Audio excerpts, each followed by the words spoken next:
In 1965, a young, freshly ordained rabbi sat down with a dear friend for a talk. After spending some time catching up with one another, the woman shared a poem by an anonymous author. Though sometimes shadows fall across our way, and loved ones must this earthly world depart, though there's so little anyone can say to comfort a bereaved and aching heart, still sunshine follows rain, as day the night, and sorrow will not stay, for God above will send God's healing spirit and truth and light, and keep you always, ever, in God's love. This poem inspired the young rabbi with its simple yet profound expression of hope. Throughout his life and career, the young rabbi grew into the beloved rabbi, reciting these words again and again with deep appreciation to the one who originally shared them with him. He would go on to use those same words to comfort and inspire generations of mourners in one of their most difficult yet sacred moments in their lives. This poem is especially poignant because of the profound beauty and honesty it conveys, and I sit with deep gratitude for the person who shared these words with me. The rabbi who shared these words with me and with all of us was Rabbi Chester B. Diamond of blessed memory. Last Yom Kippur, exactly 1 year ago, to the moment, Rabbi Diamond sat right there, sharing the words of this poem with us. And although the Yizkor service carries with it an unbearable heaviness, Rabbi Diamond chose to lift that heaviness with hope, to greet grief with inspiration, and to teach us that memory is not only about looking back, but also about carrying hope forward. That lesson that Rabbi Diamond taught us is one of my favorite aspects of the Jewish tradition, that grief and joy go hand in hand. This is one of the reasons that we smash the glass at the end of the Jewish wedding, to remind us that even in moments of joy, there is brokenness in the world and in our lives. Joy doesn't last forever, but neither do grief and sorrow. We live in a sacred and beautiful cycle of life and death, of grief and joy. The sunshine follows the rain, and for a brief moment, when the rain and the sunshine, the grief and the joy meet, the rainbow shines. The book of Kohelet, or Ecclesiastes, which is attributed to King Solomon but may have been written by a different author, contains some of the most profoundly beautiful nuggets of wisdom that have permeated not only Jewish tradition, but cultures and traditions across the world. At the very beginning of Kohelet 1, we read, Havel Havalim, Amar Kohelet. This phrase is traditionally translated as vanity, vanity, says Kohelet. Everything is vanity. Now, this translation doesn't quite get to it, though. The 1985 JPS changed the translation to utter futility, said Kohelet. Utter futility, all is futile. Now, this translation, even though it's a bit more dramatic, it doesn't quite get to the heart of the experience of Havel. The best translation of the word Havel isn't really a translation. It's an experience. So imagine, it's a cold winter morning, and you're in the middle of a field. The sun has just come up, and you're all bundled up in a warm coat, glove, boots, and a hat. As you take a deep breath, a deep, cold breath in, you begin to exhale warm breath. As you exhale, you see your breath floating and dancing in the sunlight. That moment of beauty, that moment of your breath dancing in the sunlight, it lasts only for a moment, but it's filled with deep beauty. That moment, that experience, is the best translation of Havel. So one way we could choose to translate this verse is breath of breaths, says Kohelet. Breath of breaths. All is breath.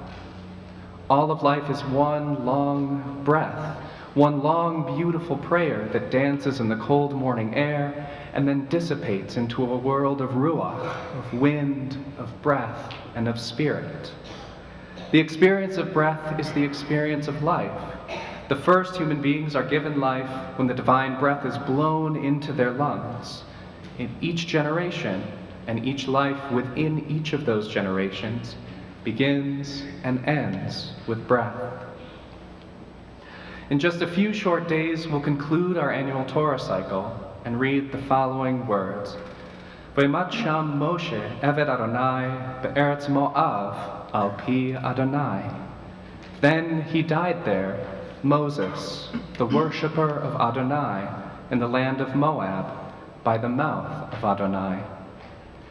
Now the death of Moses is usually translated as he died at the command of Adonai. The only problem with that is that we have words for both speaking and commanding. They're used all over the Torah. But here the Torah chooses specifically to use the phrase al pi Adonai, by the mouth of God, which on its face is a strange thing to say. But usually when the Torah says something in a strange way, there's a profound lesson just waiting to be discovered right beneath the surface. Jewish time is not linear. It's cyclical. We have a cycle of Torah, a cycle of the year, and we even call our biggest moments in life cycle events. In this existence, we are constantly moving in the ebb and flow of cycles. As Moses breathes out his last breath, God breathes it in, and turning around in both time and space, our Torah brings us back to the creation narrative, where the wind, the spirit, the breath that is dancing on the surface of the face of the deep at the very beginning is a combination of both Moses and God's breath, of humanity and the divine, co-creating through breath in each life, in each generation, and each cycle of existence. The Torah continues, then God buried him there in the valley of Moab, near Beit Peor, and no human knows where he is buried to this very day. According to our sacred text, Moses is the only human being to be personally buried by God. Now, how a God without a body buries someone in the physical world is above my pay grade, but we'll just leave that out for now. This episode does show us, however, just how intimate the relationship between God and a human being can be. That God cares so deeply for each person that God will bend the laws of nature to honor the memory and the legacy of a human who has died. God also does something extremely smart here. God doesn't set up a headstone for Moses. By making Moses' grave unknown, God is showing us that it is the experience of memory that matters, not just a physical space. If Moses had been given a gravesite for people to visit, the focus would be on visiting his grave and not the Torah that he left behind. Graves are important, however. They honor the dead, and they give us a tangible place to visit, to rekindle those memories that we hold so dear, memories that live within us. Each one of us here today has been shaped into who we are by someone we love who has died. In this Yizkor service, we take a moment on the holiest day of the year to remember them, to say thank you to them. Thank you for encouraging us to grow, teaching us how to navigate life, showing us how to experience joy, and loving us. While we sit in the grief and sorrow that their passing leaves behind, we also sit with the hope and the joy that their memory continues to give us. In a few short moments, we will rise physically, spiritually, or both as a community to recite Kaddish Yatom, the mourner's Kaddish. If you get a chance sometime, look at the translation of the Kaddish. You'll find that the Aramaic prayer we say to honor the memory of our departed loved ones is actually a hymn of praise. No mention of loss, no mention of grief, no mention of death. Grief, joy, and praise all go hand in hand. And then there's love. In the Torah, love is more than a word or a concept. It's an action. The Torah teaches us that love is a series of actions that work to build relationships and to bring us closer together. In Genesis 22, we have the infamous binding of Isaac story, the story that Isabella Niebuhr so beautifully chanted for us on Rosh Hashanah. In that story, Isaac experiences unimaginable trauma, having been almost sacrificed by his own father on the mountaintop. To deepen the tragedy, Genesis 23 begins with the death of Sarah, implying that Isaac doesn't get to see his mother again after experiencing this trauma. In Genesis 24, we read, Isaac brought Rebekah to the tent of Sarah, his mother, and he took Rebekah to be his wife. Isaac loved her and found comfort after the death of his mother. Isaac's relationship with Rebekah wasn't meant to replace the relationship with his mother or even mask the grief. It was there to bring him comfort, to give him a relationship to lean into and someone to pour his love into. The depths of our grief, then, are a direct reflection of the heights of our love. All we have is one life, one beautiful breath to share with the world. Our loved ones, whom we mourn the loss of and celebrate the lives of, made us who we are today. I want to invite you to close your eyes, if you feel comfortable with it, and picture one of your favorite moments, your favorite memories, with the person or people you're honoring here today. As you begin to lean into that moment, take a deep breath in, letting the air and the memory fill your lungs completely. As you exhale, let the love you feel from that moment pour out into this holy space and into the world.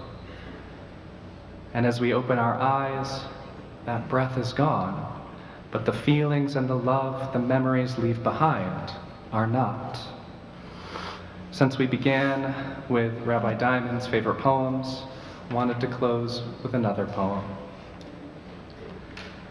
When I die, give what's left of me away to children and old men that wait to die.